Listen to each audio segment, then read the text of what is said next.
Pinoy Big Brother Gen 11 Edition. Sa panibagong araw sa bahay ni Kuya, ang mga housemate ay may haka-haka tungkol sa mga house challenger.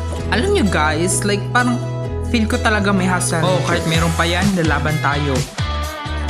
Kaya nga kahit anong mangyari, lalaban hanggang dulo. Housemate, dumating na ang araw para suliranin kayo tungkol sa inyong paninindigan. Isa-isa kayo bababa. Good luck, Big Brother! At ang unang ang sumalang ay si Zoe.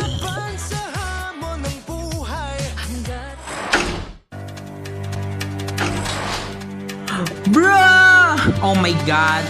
Sinasabi ko na nga Kuya bayuta ka. Nandito na ka sila Feel ko talaga mga house challenger kayo pangiti-ngiti ngayon. Tapos mamaya maldita kayo. Go ahead, question me. Ano ang pinaglalaban mo dito? Malamang yung pamilya ko at yung pangarap ko. That's it lang naman Wait, did you think that it's enough? Oo te, kahit ikaw enough na yun te, alam kita.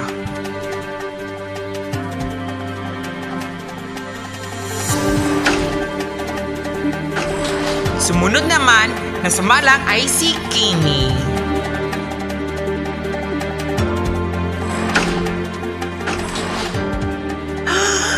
Wala na siya mga kuya at ate ko. Oh my God. This is it, Pansit. Did you think enough ko na dito sa bahay ni Kuya?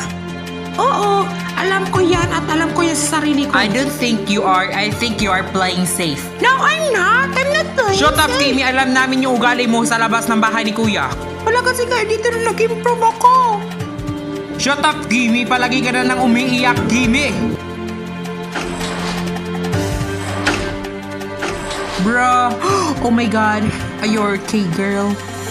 Let me comfort you, okay? Let me comfort you. Pangatlo na naman sumalang ay si JL.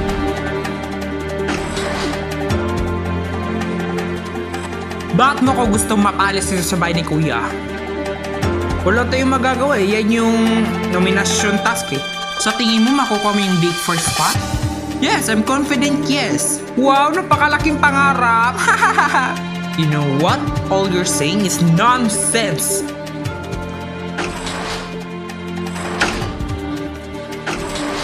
Wala silang laban sa akin.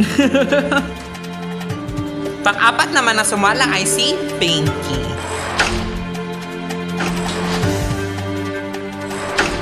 Pinky, kayong dahilan bakit ako na-evicted dito. Bra, hindi ako yung tadhana dahil ayaw ka niya dito sa bahay ni Kuya.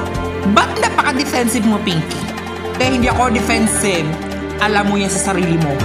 Hindi ka bagay sa Big 4. Isa lang masasabi ko, hanggang nandito ako, mas deserving ko Big 4.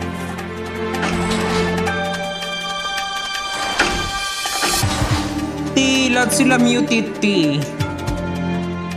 Panguling sumalang ay si Jasmine. Ikaw lang yung kilala ko may nasa task.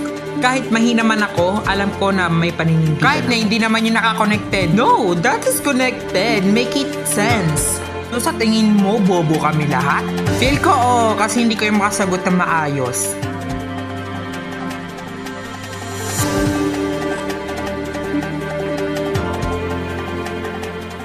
Housemate, kayo ay aking binabati. Lahat ng narinig ninyo at nakita ay isang lamang task. Sila ay totoong mabubuti at magpaalam na kayo sa mga house challenger. Bye. Hindi ko talaga umiyak talaga, promise.